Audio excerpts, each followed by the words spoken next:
Бугарија ќе го помести ветото за Македонија, посочи за бугарските медиуми премиерот Кирил Петков, но тоа не значи дека ветото ќе биде тргнато откако пак остро на овие позиции застана и подпредседателката Јотова. Ние всушност не треба да го дигнеме ветото, ние треба да го преместиме ветото.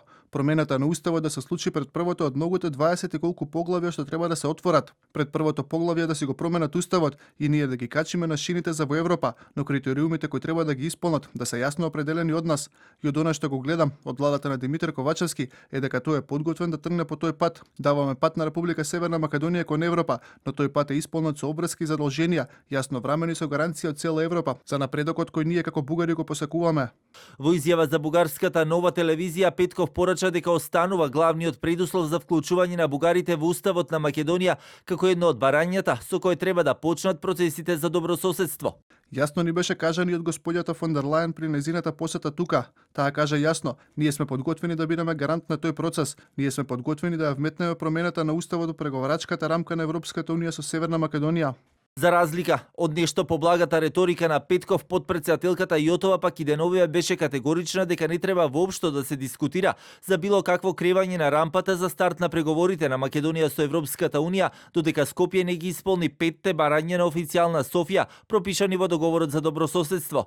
Тензиите меѓу двете земји особено се подигнаа и по последните случувања со бугарскиот клуб Ванчо Михајлов во Битола, откако минатата недела и шефот на државата Пендаровски испрати пораки до властите на официјална Софија дека креирањето на било какви провокации со историска или политичка позадина немаат европски вредности и не им се од корист на преговорите.